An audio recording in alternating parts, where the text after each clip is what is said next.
현존하는 아이폰 중 가장 크고 강력한 아이폰 14 프로 맥스로 기변한 지 3달이 지났습니다.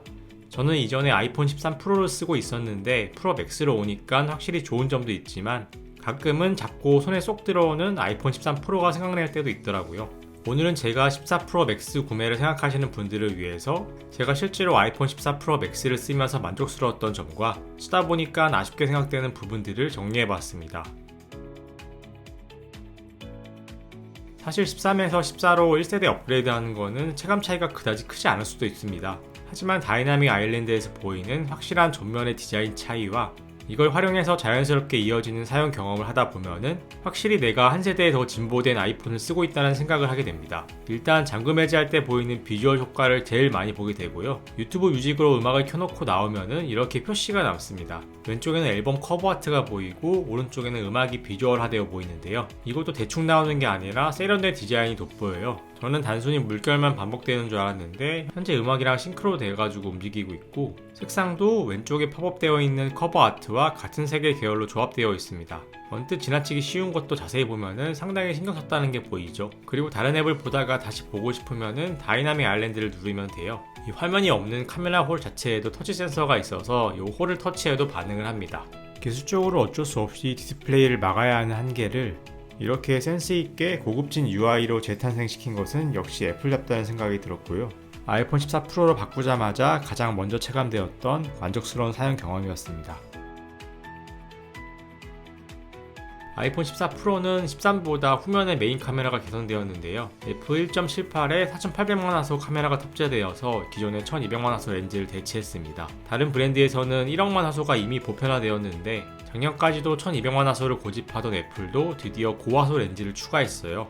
다만 초기 세팅으로 찍으면 4개의 픽셀을 하나로 합쳐서 예전과 같은 1200만화소 사진이 나오기 때문에 4800만화소 사진을 얻기 위해서는 카메라 옵션에서 애플 프로 로우 옵션을 켜줘야 합니다. 그리고 상단의 로우 표시를 확인하고 촬영하면 4800만화소 사진을 얻을 수 있습니다. 이렇게 찍은 사진을 확대해서 보면 4800만화소 사진의 뚜렷한 고해상도를 확실히 체감할 수 있어요. 그리고 이번에 카메라 메뉴에서 새로 생긴 게 2배 줌 버튼인데요. 원래 아이폰의 트리플 렌즈 구성에서 망원 렌즈는 3배 줌 화각인데 이 3배 줌으로 사물샷을 담으려면은 가끔 지나치게 뒤로 가야 할 때가 있어서 이때 이 2배 줌을 누르면은 4800만화소 메인 카메라를 활용하되 가장자리를 크롭하는 방식으로 2배 줌의 화각을 사용할 수 있습니다. 그래도 3배 줌보다 훨씬 더 쉽게 압축적으로 사물이나 인물을 앵글에 담을 수가 있어요. 저도 실제로 사용하면서 상당히 많이 사용하게 되는 기능이었습니다. 아이폰 14 시리즈에 추가된 카메라 기능은 하나 더 있는데요. 동영상 액션 모드입니다. 아이폰의 렌즈에도 원래 손떨림 방지를 위한 센서 시프트 기술이 있지만 이 동영상에서 액션 모드를 켜면 전자식 안정화가 추가로 작동되어서 걸으면서 영상을 찍어도 짐벌을 들고 찍은 것처럼 흔들림 없는 영상을 찍을 수 있습니다. 이 정도면 굳이 아이폰을 두고 고프로나 짐벌을 따로 쓸 필요가 없을 정도였습니다. 제가 아이폰 13 프로에서 14 프로 맥스로 바꾼 가장 큰 이유는 대화면입니다. 6.1인치의 아이폰 프로보다 확실히 큰 6.7인치의 프로 맥스는 따로 아이패드를 꺼낼 필요가 없을 정도로 쾌적한 뷰를 보여줍니다. 실제로 제 아이패드 사용 빈도가 많이 줄었습니다. 문서도 그냥 폰에서 보면 되니까 아이패드를 꺼낼 일이 없더라고요. 덕분에 외출할 때에도 따로 아이패드를 챙기지 않고 아이폰 프로 맥스만 챙겨도 가끔 외부에서 시간이 빌 때 충분히 아이폰만으로도 아이패드를 대체해서 정보를 탐색하고 콘텐츠를 볼 수 있었습니다. 아이패드가 있는데 활용도가 애매하다고 생각되시는 분들은 과감하게 아이패드를 처분하고 아이폰 프로 맥스 모델로 대체하셔도 괜찮을 것 같아요. 현존 스마트폰 최강의 성능을 가진 A16 바이오닉을 탑재하고 있어서 뭘 하든지 막힘없는 빠른 속도를 보여줍니다. 사실 이 맛에 최신 플래그십 스마트폰을 쓰는 거죠. 카메라나 영상, 앱 설치 등 스마트폰 사용에서 답답함을 느껴본 적이 한 번도 없습니다. 배터리 또한 4300mAh로 큰 용량에 전력 효율까지 더해져 상당히 긴 사용시간을 자랑합니다. AOD 때문에 예전 13 프로 맥스보다 사용시간이 짧아졌다는 후기도 있지만 13 프로를 쓰던 제 기준으로서는 확실히 사용시간이 여유로워져서 좋았습니다.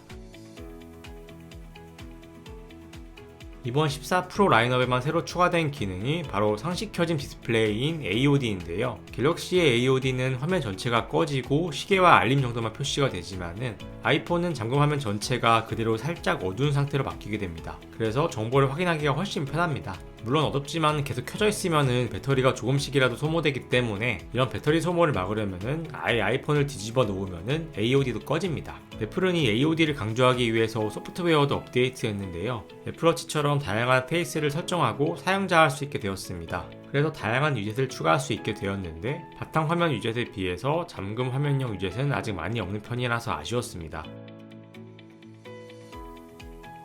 아이폰 프로 맥스 시리즈가 공격받는 가장 큰 포인트는 무게인데요. 아이폰 14 프로 맥스의 무게는 더 무거워져서 무려 240g이 되었습니다. 이 정도면 무게에서도 챔피언급이라고 할 수 있는데요. 경쟁작인 갤럭시 S22 울트라의 경우 228g으로 더 가볍습니다. 7.6인치의 폴더블 디스플레이를 탑재한 갤럭시 Z 폴드 4의 263g 무게와도 별 차이가 없습니다. 이 정도면 애플은 거의 무게에 대해서는 포기했다고 보여지네요. 덕분에 손목 건강을 위해서 부지런히 스트레칭을 계속 하게 되었습니다.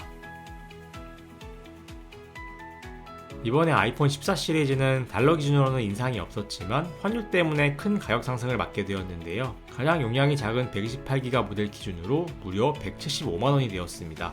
같은 달러 기준으로 1099달러였던 아이폰 14 프로 맥스는 149만원이었던 거를 보면은 26만원이 올라버렸습니다. 사실 175만원이면 스마트폰으로서는 상당히 선을 넘어도 많이 넘었죠. 저는 다행히 할인을 받은 가격으로 살 수 있었지만은 제대로 가격을 내고 사라면 프로 맥스는 사지 못했을 것 같습니다. 디스플레이 사이즈가 커진 만큼 휴대성의 손해는 어쩔 수 없는 부분일 겁니다. 프로 맥스의 사이즈는 그야말로 들고 다닐 수 있는 최대 맥스 사이즈라서 바지 주머니에 넣고 다니기 상당히 부담스럽습니다. 가끔 바지 주머니에 넣은 상태에서 다리를 구부리면 마치 부먹을 댄 것처럼 어정쩡하게 구부리지도 못하게 되는 상황도 생기더라고요. 이런 부분은 큰 디스플레이를 쓰기 위해서 감수해야 하는 부분일 것 같습니다. 그리고 이거는 애플페이가 나오면 해결될 수도 있는 부분이긴 하지만 삼성페이가 안 되는 2022년 기준으로는 외출할 때 지갑을 꼭 같이 챙겨야 해서 스마트폰만 챙겨도 문제없는 갤럭시와 다르게 체감 부피는 더 크게 느껴집니다. 모든 게 최신인 이 아름다운 기계에서 딱 하나 격 떨어지는 부품이 있다면 바로 라이트닝 단자일 겁니다. 애플에서 오랫동안 고집해온 라이트닝 케이블 단독 규격은 아이폰 14 프로 맥스에도 유지되었습니다. 내년부터는 USB-C 타입으로 통일하는 EU의 법안으로 인해 드디어 아이폰 15부터는 USB-C 탑재가 유력해지는 상황이다 보니 라이트닝 케이블의 끝물인 아이폰 14 시리즈를 쓰는 게 좀 아깝게 느껴지기도 하죠. 라이트닝 8P는 전송 규격이 USB 2.0이라서 고용량의 사진이나 영상을 보낼 때에는 느린 속도를 감수할 수밖에 없습니다. 사실 에어드랍이 더 빠릅니다. 그러다 보니 USB-C 단자가 탑재된 아이폰을 쓰고 싶은 분이라면 1년만 더 참으셔서 내년에 아이폰 15 프로를 기다리시는 게 더 좋을 수도 있을 것 같습니다. 여기까지 아이폰 14 프로 맥스의 3개월 실사용 후기를 정리해봤습니다. 현존 최고 스펙의 플래그십 스마트폰답게 그만큼 아이폰 14 프로 맥스는 전반적인 사용 경험에서 최고의 만족도를 주었지만 그만큼의 성능을 활용해야 하기 위해 지불해야 하는 가격과 부담해야 하는 부피와 무게가 있다는 게 분명한 한계였습니다. 맥스라는 이름처럼 어느 정도는 투머치라는 느낌도 들기도 합니다. 하지만 이렇게 극도의 스펙을 추구하는 분이라면은 일단 가격과 무게만 감수한다면 무엇보다 큰 만족감을 느낄 수 있는 모델인 것 같습니다. 그럼 여기까지 인사이트였습니다. 오늘 시청해주신 여러분 감사드립니다.